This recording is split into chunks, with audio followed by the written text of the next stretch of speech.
টিউটোরিয়ালের শুরুর দিকে আমি দেখাবো কিভাবে একটা সার্ভার কনফিগার করতে হয়, কিভাবে পিএইচপি সেটআপ করতে হয়, এবং এর পরবর্তী ধাপে দেখাবো পিএইচপির কিছু বেসিক এই টিউটোরিয়াল। তারপর কয়েকটা বাস্তবধর্মী কয়েকটা ওয়েবসাইট নিয়ে আলোচনা করব, এবং সবশেষে আমরা একটা ওয়েবসাইট স্টেপ বাই স্টেপ তৈরি করব পিএইচপি এবং মাইএসকিউএল ব্যবহার করে। প্রথমে আমাদেরকে পিএইচপি সেটআপ করতে হবে। পিএইচপি সেটআপের জন্য আমরা ম্যানুয়াল পদ্ধতি বেছে নিতে পারি, কিন্তু এক্ষেত্রে আমার অনেক বেশি কনফিগারেশন করার প্রয়োজন। কিন্তু আমরা যদি অ্যাপাচি টু ট্রায়াড এই সফটওয়্যারটা ইনস্টল করি, এক্ষেত্রে অ্যাপাচি, পিএইচপি, মাইএসকিউএল একসাথে সেটআপ হয়ে যাবে, এবং সাথে আরও কিছু এক্সট্রা ফিচার পাবো যেগুলো আমরা ম্যানুয়াল ইনস্টলেশনের সময় পাবো না। আমার এই ভার্সনটা হচ্ছে অ্যাপাচি টু ট্রায়াড 1.2.2। পিএইচপি যে কোনো এডিটর দিয়ে কাজ করা যায়। আমি উইনসিনট্যাক্স ভার্সন 2 এর মাধ্যমে কাজ করব। এটা সুবিধা হচ্ছে পিএইচপির বিভিন্ন ভ্যারিয়েবল, ফাংশন এগুলার আলাদা কালারিং করে দেওয়া হয়, ফলে বোঝা যায় যে কোডটা কোন জায়গাতে ভ্যারিয়েবল আছে আর কোন জায়গাতে ফাংশন আছে, এগুলো খুব ভালো করে বোঝা যায়। তো প্রথমে অ্যাপাচি টু ট্রায়াডটাকে ইনস্টল করে নিতে হবে। ইনস্টলেশনটা খুবই easy, step by step follow করে গেলেই ইনস্টলটা যায়। অ্যাপাচি টু ট্রায়াড ইনস্টল হওয়ার পর সি ড্রাইভ অথবা ডি ড্রাইভে তার ভিতরে অনেকগুলো ফোল্ডার চলে আসে। আমাদের মোটামুটি কোনো কনফিগার করা লাগবে না, কিন্তু শুরুর দিকে একটা কনফিগার করে নেওয়া ভালো, যেটা হচ্ছে স্টার্টিংয়ে পিএইচপির কোনো ভুল হলে সেটা ব্রাউজারে দেখায় না। কারণ হচ্ছে php.ini যে ফাইল, সি ড্রাইভের উইন্ডোজ ফোল্ডারের ভিতরে php.ini ফাইলটা পাওয়া যাবে। এটার মধ্যে ডিসপ্লে এরর্স নামে একটা ভ্যারিয়েবল আছে, ওইটা ইনিশিয়ালি অফ থাকে, ওটাকে অন করে দিতে হবে।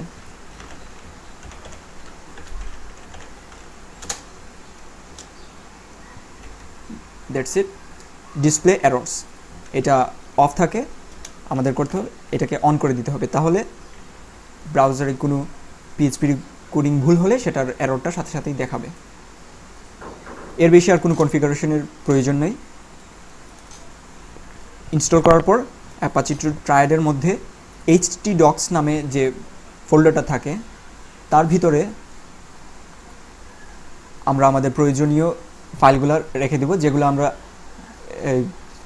রান করাতে চাই।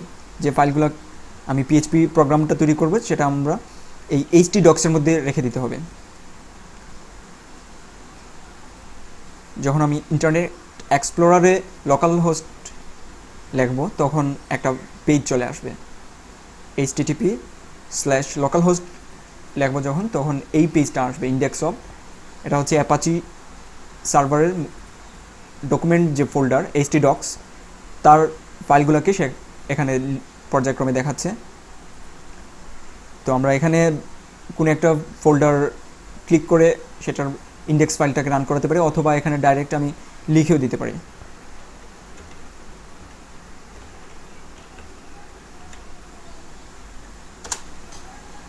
এই ফোল্ডারের মধ্যে ইয়োগরাট, এই ফোল্ডারের মধ্যে যদি কোনো ইন্ডেক্স ফাইল থাকে index.php, তাহলে সেটা অটোমেটিকলি স্টার্ট হয়ে যাবে। অথবা আমি এখানে index.phpও লিখতে পারতাম, একই পেজ আসবে। বাই ডিফল্ট index.phpটাকে সে খুঁজে নেয়, যে কোনো পেজকে আমি এখান থেকে অ্যাক্সেস করতে পারবো।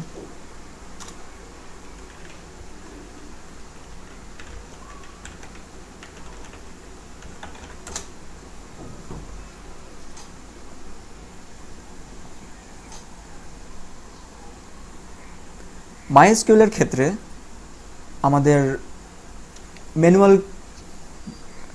সেটআপ করতে পারি। ম্যানুয়াল কোনো ডাটাবেস তৈরি করতে হলে আমরা মাইএসকিউএলের বিনের ভিতরে গিয়ে মাইএসকিউএলটাকে রান করে করতে পারি, কিন্তু অ্যাপাচি টু ট্রায়াড ইনস্টল করলে আমার জন্য খুব সুন্দর একটা ফিচার তারা রেখে দিয়েছে। অ্যাড্রেস বারে http লোকালহোস্টের পর php myadmin লিখে এন্টার দিলে একটা ডায়লগ বক্স আসবে, কানেক্ট টু লোকাল হোস্ট। আমার সার্ভারটা হচ্ছে লোকাল হোস্ট। এই কানেকশনের জন্য ডাটাবেজের ইউজার নাম বাই ডিফল্ট রুট এবং পাসওয়ার্ড হচ্ছে ট্রায়াড পাস। তারপরে এই রিমেম্বার মাই পাসওয়ার্ড টিক চিহ্নটা দিয়ে দিলে সবসময় একই রুট এবং একই ইউজার নেম এবং পাসওয়ার্ডটা পেয়ে যাবে। PHP myadmin-টা, এটার মাধ্যমে আমরা MySQL এর বিভিন্ন database, table graphically set up করতে পারবো। ডাটাবেজ তৈরির জন্য এইখানে আমার নামটা লিখতে হবে এবং এই পাশে আমার ডাটাবেজের সব ডাটাবেজগুলো চলে আসবে। ধরা যাক আমাদের ডাটাবেজটা হচ্ছে শপ। ক্রিয়েট দেওয়ার সাথে সাথে ডাটাবেজটা বাম পাশে চলে আসলো। এখনও কোনো টেবিল তৈরি হয়নি, no tables found in database. আমাদেরকে টেবিল তৈরি করতে হবে।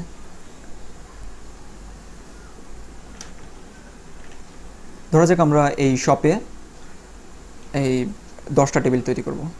তাহলে এখানে আমরা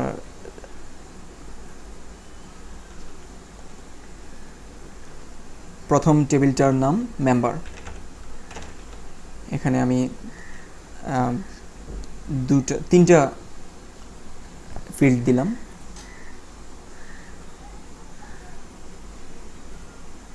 তিনটা ফিল্ড চলে আসলো। একটা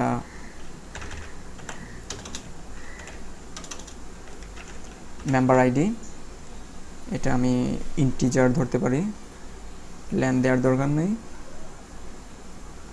আমরা এটা প্রাইমারি কি এবং এটা অটো ইনক্রিমেন্ট যদি দিয়ে দিই তাহলে মেম্বারের আইডিটা অটো ইনক্রিমেন্টলি বাড়তে থাকবে।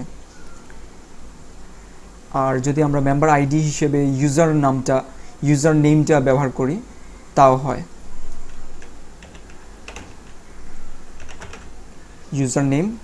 ইউজার নেমটা মেম্বার আইডি এই প্রাইমারি কি হিসেবে থাকবে, এক্ষেত্রে অটো ইনক্রিমেন্ট দেওয়ার প্রয়োজন নেই। আরেকটা ফিল্ড হচ্ছে পাসওয়ার্ড। ইউজার নেমটা ওয়ার্কারে হবে, ওয়ার্কার 15, যেরকম ইচ্ছা আমি দিতে পারি। আর একটা দেয়া যায় ফুল নেম, এটা আমরা 50 দিয়ে দিই। ইনিশিয়ালি কোনো কিছু নাল থাকবে না, সব দিতে হবে।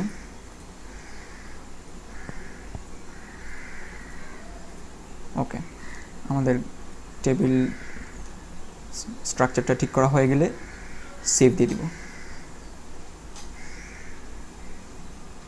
টেবিলটা তৈরি হয়ে গেল।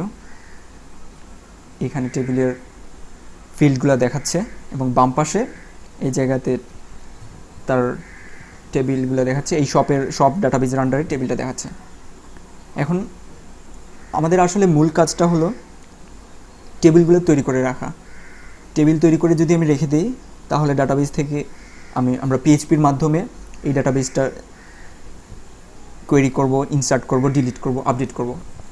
আমি পরবর্তীতে দেখাবো যে কিভাবে এই ডাটাবেজটাকে একবার তৈরি করার পর অন্য কোনো পিসিতে নিয়ে গেলে কিভাবে এই ডাটাবেজটাকে আমি রিইউজ করব। এটা খুবই একটা সহজ পদ্ধতি।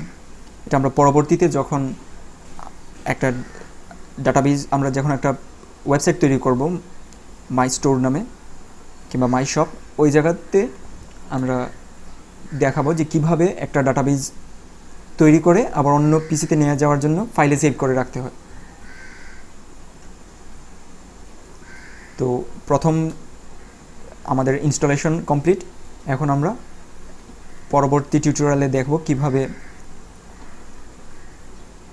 PHPর পরবর্তী টিউটোরিয়ালগুলোতে দেখব যে PHPর বেসিক কিছু দিকগুলো।